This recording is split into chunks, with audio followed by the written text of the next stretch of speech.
इस किताब का मुख्य मकसद ये है कि ऐसे समाचार पत्र जो जन सरोकारों की पत्रकारिता करते हैं उनकी समस्याओं को और उनकी संभावनाओं को इस माध्यम से लाना था, इसीलिए मैंने ये किताब लिखी है। देखिए, बहुत ही अच्छा मुकेश जी का प्रयास बहुत ही अच्छा है। मुकेश जी वर्षों से अध्ययन कर रहे थे और लोकल इस ग्लोबल पुस्तक का उन्होंने विमोचन कराया, कह सकते हैं। नहीं तो इस किताब की संकल्पना 11 साल पहले ली गई थी और आज पूरी हुई है। एक लाइन समझिए, पत्रकारिता का कैरियर नहीं जा रहा, आग का दरिया है और आप लोग को डूबने का। लेकिन चूंकि ये एक रिसर्च बेस्ड किताब है तो ये सबसे अलग बात है इस किताब के बारे में। किताबें पत्रकारिता में बहुत सारी हैं और शुरू से रही हैं, बहुत सारे लोग राइटर्स ने लिखी हैं अलग अलग समय में, लेकिन ज़रूरी बात यह है कि रिसर्च बेस्ड किताब है ये। तो जो छोटे समाचार पत्र हैं इसका बहुत लागू नहीं होगा, चलता है चुनौतियों के साथ, लेकिन इसका स्वरूप बदल।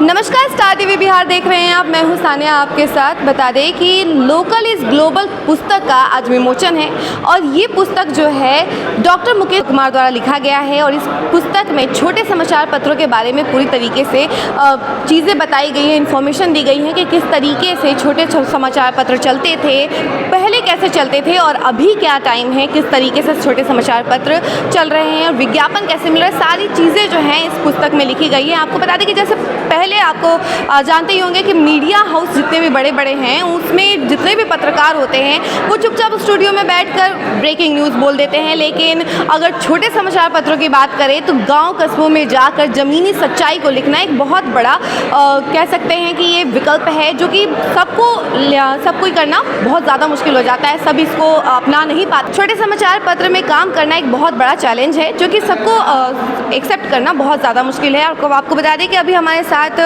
ऑथर जो हैं मुकेश कुमार यहाँ पे मौजूद हैं, इनसे हम जानेंगे कि क्या कुछ है इस किताब के बारे में और हम जानेंगे कि आखिर इसका मकसद क्या था, इस बुक का मकसद क्या था, किस तरीके से इस बुक को लिखा गया। देखिए, अगर मैं मकसद बताना चाहूँ तो आपको याद होगा पीपी लाइव फिल्म में जी। उसमें एक पत्रकार नवाजुद्दीन सिद्दीकी ने जिसका अभिनय किया है वो ग्रामीण क्षेत्र के जन सरोकारों को मुद्दों को उठाना चाहता है, लेकिन जो मुख्यधारा की मीडिया है तथा कथित जो बाजारीकरण के शिकार मीडिया है वो उनको मुख्य जो मुद्दे हैं जन सरोकारों के, गरीबी की, बेरोजगारी के, अशिक्षा के, इन पे कोई ध्यान नहीं होता है। तो मेरे इस किताब का मुख्य मकसद ये है कि ऐसे समाचार पत्र जो जन सरोकारों की पत्रकारिता करते हैं उनकी समस्याओं को और उनकी संभावनाओं को इस माध्यम से लाना था, इसीलिए मैंने ये किताब लिखी है। सर, आपको प्रेरणा कहाँ से मिली इस किताब को लिखने की? दरअसल मैं जिस ग्रामीण परिवेश में आता हूँ जी।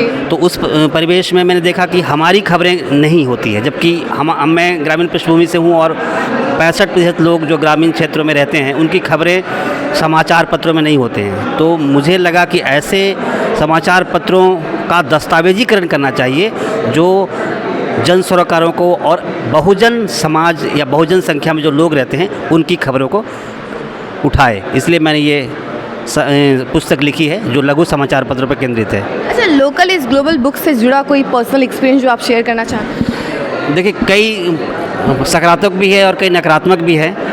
उसमें मैंने पहले भी जिक्र किया कि एक तरफ कई लोगों ने बहुत सहयोग दिया डेटा कलेक्शन के लिए, डेटा लेकर, और कई लोगों ने काफ़ी परेशान किया। मुझे एक वाक़या याद आता रायपुर का। रायपुर में दो समाचार पत्र था, छत्तीसगढ़ स्वर, उनके पास मैं 3 बार गया डेटा कलेक्शन करने के लिए, हमेशा वो मना करते रहे। ऐसा नहीं था कि वो छापते नहीं थे, वो सिर्फ RNI को दिखाने के लिए एक प्रति छापते थे। उनकी प्रतियां न बाज़ार में बिकती थी और न कहीं उपलब्ध होती थी, सिर्फ अपने दस्तावेजीकरण के लिए, अपने डॉक्यूमेंटेशन के लिए और सरकार की आंखों में धूल झोंकने के लिए। और ऐसे ही दिल्ली में एक राष्ट्रवादी टाइम्स है, वो सिर्फ उसी दिन प्रकाशित करता था जिस दिन उनको सरकारी विज्ञापन मिलते थे। तो ये RNI की आंखों में धूल झोंकने के लिए और विज्ञापन पाने के लिए कुछ समाचार पत्रों ने किया, लेकिन मिला जुला कर बहुत अच्छा अनुभव रहा। मैंने भारत के लगभग 19 राज्यों में लगभग 30,000 किलोमीटर की यात्रा की। तो अनुभव बहुत अच्छा रहा, लेकिन सर आजकल के डिजिटल युग में कोई भी समाचार पत्र पढ़ना नहीं चाहता है, ऐसे में आप क्या कहेंगे कि क्या क्या प्रभाव पड़े हैं डिजिटल युग के आने की वजह से? नहीं, ऑस्ट्रेलिया में एक रॉस डॉबसन है जिन्होंने कहा था कि 2040 में समाचार पत्र विलुप्त हो जाएंगे, लेकिन उनकी अवधारणा गलत साबित हुई, क्योंकि भारत में जैसे जैसे शिक्षा का स्तर बढ़ेगा वैसे वैसे समाचार पत्रों की पढ़ने की क्षमता जो है बढ़ेगी। और कई अवधारणाएं आ चुका है कि आउट ऑफ प्रिंट या print of date of print, पर उसके बावजूद भारत में लघु समाचार पत्र ब्लूमिंग कर रहे हैं। भारतीय समाचार पत्र लघु समाचार, आप RNI के आंकड़े को देखोगे तो जो देशी भाषाई समाचार पत्र हैं और हिंदी समाचार पत्र है, इनका 50% हिस्सा है। और उसके बाद जो है ये लघु समाचार पत्रों का 47% हिस्सा पूरे समाचार पत्रों में है। तो इसलिए मुझे लगता है कि ये अवधारणा गलत है, क्योंकि अब लघु समाचार पत्र भी डिजिटल माध्यम में आने शुरू हो गए हैं। अब खबर लहरिया देखिए या गांव कनेक्शन देखिए या कई अखबार हैं जो उस दौर में वो आ रहे हैं अब लघु समाचार पत्र में। अच्छा सर, बड़े समाचार पत्रों का क्या प्रभाव पड़ रहा है छोटे समाचार पत्रों पर, इसके बारे में आप कुछ बताना चाहेंगे? RNI के डेटा के अनुसार, आंकड़े के अनुसार, जो लघु समाचार पत्र की श्रेणी में हैं 25,000 से कम प्रकाशित होने वाले, हमने उसे रख दिया है लघु समाचार पत्र में। लेकिन जब हम पंजाब में जाएंगे तो दैनिक जागरण, और हिमाचल में जाएंगे तो दैनिक भास्कर, और चंडीगढ़ में जनसत्ता, ये लघु समाचार पत्र की श्रेणी में आते हैं, जबकि ये बड़े बड़े घरानों के समाचार पत्र हैं।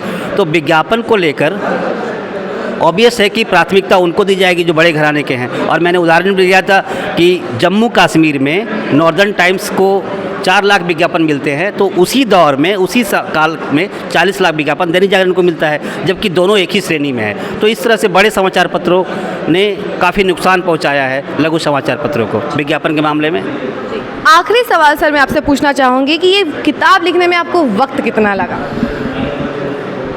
अगर किताब की परिकल्पना से लेकर अभी तक किया जाए तो ये 13-14 साल लगे इस किताब को लिखने में, लेकिन कोरोना काल के बाद 4 साल 5 साल को आप इस किताब के बारे में कह सकते हैं। नहीं तो इस किताब की संकल्पना 11 साल पहले ली गई थी और आज पूरी हुई है। तो आपने सुना कि सर ने क्या कुछ बताया है इस किताब को लेकर, लोकल इज़ ग्लोबल को लेकर। जिस तरीके से इस किताब में छोटे समाचार पत्रों के बारे में सारी चीज़ें बताई गई हैं कि किस तरीके से ज़मीनी स्तर से उठकर ये ऊपर आया है, उसके बाद कहीं ना कहीं ये आशंकाएं आ रही थी कि छोटे समाचार पत्र विलुप्त हो जाएंगे, लेकिन फिर भी ये सारी आशंकाएं झूठी हो गई और अभी भी छोटे समाचार पत्र उसी लेवल पे हैं, क्योंकि ज़मीनी सच्चाई जो होती हैं वो सभी ज़मीनी सच्चाई छोटे और लघु समाचार पत्रों में ही लिखी जाती है। इनोग्रेशन हुआ, इस पर आप क्या कहना चाहेंगे? देखिए, बहुत ही एक कह सकते हैं कि आज मीडिया के छात्रों के लिए एक बहुत ही रोचक, महत्वपूर्ण और अद्भुत शब्द का मैं प्रयोग कर रहा हूँ, इसलिए कि आज जो मीडिया एक ऐसे दौर में पहुँच चुका है जहाँ पर आप देखेंगे कि बदलाव के दौर में मीडिया है और डिजिटल के क्रांति के दौर में है, और उसमें एक लघु समाचार पत्र की जो बात की जा रही है, हमें इतिहास से रूबरू कराया जा रहा है। जिस मैंने गुजरात समाचार की बात की और आज नई बात की बात की, और कई ऐसे अखबार हैं, जैसे अभी जाएंगे औरंगाबाद में तो नवबिहार टाइम्स, बहुत सारे अखबार हैं जो अभी छप रहे हैं। तो उनको खड़ा होने में और आज के छात्रों के लिए ये बहुत ही शोध का में काम के तौर पर आएगा। यहाँ पे संतोष सर भी हैं। सर, आप बताइए कि आपको कैसा लगा ये बुक लोकल इज़ ग्लोबल? देखिए, बहुत ही अच्छा, मुकेश जी का प्रयास बहुत ही अच्छा है। मुकेश जी बरसों से अध्ययन कर रहे थे और लोकल इज़ ग्लोबल पुस्तक का उन्होंने विमोचन कराया आज। तो आज जो समस्या है लोकल अखबारों की, उसको उन्होंने उजागर किया है। अब दुनिया पूरी तरह से ग्लोबल हो चुकी है, लोकल के साथ ग्लोबल भी हो चुकी है। अब छोटा समाचार भी, कोई भी समाचार है तो मिनटों में ग्लोबल हो जाता है, दुनिया भर में पहुंच जाती है। अब सोशल मीडिया का युग आ गया है, अखबार सोशल मीडिया पे आ रहे हैं।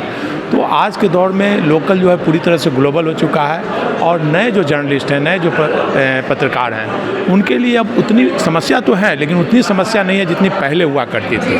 तो अब उनके लिए ग्लोबल पूरी दुनिया खुली हुई है, सोशल मीडिया का युग आ गया है और वो काफ़ी अच्छा कर सकते हैं। आप बताइए, आपको ये बुक कैसा लगा, लोकल इज़ ग्लोबल इनोग्रेशन? नहीं, अभी तो फ़िलहाल मैं ये बोल सकती हूँ कि मैंने किताब तो पढ़ी नहीं है, पर सबसे अच्छी बात ये है कि जो छोटे अखबार हैं जिन पे इन्होंने किताब लिखी है, उस पर एक काम हुआ है, उनकी जो समस्याएं हैं उस पर बात हुई है, और इन्होंने बहुत मेहनत से किताब लिखी है। वो बधाई के पात्र हैं और शुभकामनाएं भी हैं, आगे ऐसा काम होगा। तो सबसे बड़ी बात ये है कि उनकी चीज़ें निकल के आई हैं, जो छोटे अखबार हैं, जो जिनकी हम बात कर रहे हैं, मिडिल और छोटे अखबार हैं उनकी। तो यही सबसे बड़ी बात है। फ़िलहाल तो किताब के अंदर की जो चीज़ें मैं पढ़ूंगी तभी मैं कुछ कह सकती हूँ। देखिए कहीं ना कहीं ये बुक जो है ये बता रहा है कि छोटे समाचार को किस तरीके से हैंडल होता है, और साथ में ये भी आपको बता दें कि अभी कई टाइम से देखा जा रहा था कि छोटे समाचार पत्र जो थे वो कहीं ना कहीं छिपते जा रहा था बड़े समाचार पत्रों के सामने, और आज जिस तरीके से ये बुक का विमोचन हुआ है ये फिर से वो दौर को यादगार बना रहा है। और इस पर हम जानेंगे कि मैम आपको कैसा लग रहा है ये बुक जो इनोवेट हुआ है, कैसा लग रहा है आपको? देखिए किताब तो वाकई चूँकि जिस दिन विमोचन होता है तो ऑब्वियसली कोई उसको पढ़ तो पाता नहीं है, लेकिन चूँकि ये एक रिसर्च बेस्ड किताब है तो ये सबसे अलग बात है इस किताब के बारे में। किताबें पत्रकारिता में बहुत सारी हैं और शुरू से रही हैं, बहुत सारे लोग राइटर्स ने लिखी हैं अलग अलग समय में, लेकिन ज़रूरी बात यह है कि रिसर्च बेस्ड किताब है ये, और जो स्कॉलर्स होंगे और जो ख़ास करके जो मीडिया से जुड़े हुए लोग होंगे उनके लिए ये आगे बहुत काम आने वाला है। तो उस पर्सपेक्टिव से ये किताब बहुत अच्छी है और मुझे लगता है कि जैसा सर ने कहा कि वो एक तरीके से ये पहली किताब होगी जी, तो पायनीर समझिए तो इस किताब को। छोटे छोटे समाचार पत्र जहाँ विलुप्त होते जा रहे थे उनको दबा दिया जाता था सब बड़े समाचार पत्रों के द्वारा, और ये बुक कहीं ना कहीं उन सभी बातों को उजागर कर रहा है, एक तरीके से एक नया पहलू हो गया ये। जी बिल्कुल, चूँकि मेन स्ट्रीम मीडिया पर ऑलरेडी बहुत दबाव है और दबाव जो है वो विज्ञापन का है, सरकार का है, ये सारी चीज़ें हैं, तो ऐसे में जो ज़रूरी चीज़ हो जाती है वो यही है कि जो छोटे अखबार हैं वही बड़ी खबरों को लेकर के आते हैं जो बाद में मेन स्ट्रीम मीडिया में जाती है, जैसा कि सर भी अभी बता रहे थे। तो बस वो आसान नहीं है, आपको बहुत सारे लोग कोर्स कर रहे थे। एक लाइन समझिए, पत्रकारिता का कैरियर नहीं है आसान, एक आग का दरिया है और आप लोग को डूब के चलता रहेगा जब तक आप इस प्रोफेशन में हैं, ये चलता रहेगा, ये रुकेगा नहीं। तो जो संघर्ष की कहानी शुरू होती है पत्रकारिता जीवन में, वो छोटे समाचार पत्रों के साथ पहुँच जाती है। बड़े समाचार पत्रों की भी चुनौतियाँ हैं, डिजिटल मीडिया की भी चुनौतियाँ हैं, हर जगह चुनौतियाँ हैं, लेकिन छोटे समाचार पत्र जिसका जिक्र मुकेश जी ने अपनी किताब में किया है उसमें बहुत सारी चुनौतियाँ हैं, इसको समझने की जरूरत है। तो जो छोटे समाचार पत्र हैं इसका रौल खत्म नहीं होगा, चलता रहेगा चुनौतियों के साथ, लेकिन इसका स्वरूप बदलेगा। तो एक बार फिर से बहुत बहुत बधाई मुकेश बाबू को देते हुए अपने बाकी ऐसी तमाम खबरों के लिए बने रहे हमारे साथ और देखते रहे स्टार टीवी बिहार। धन्यवाद।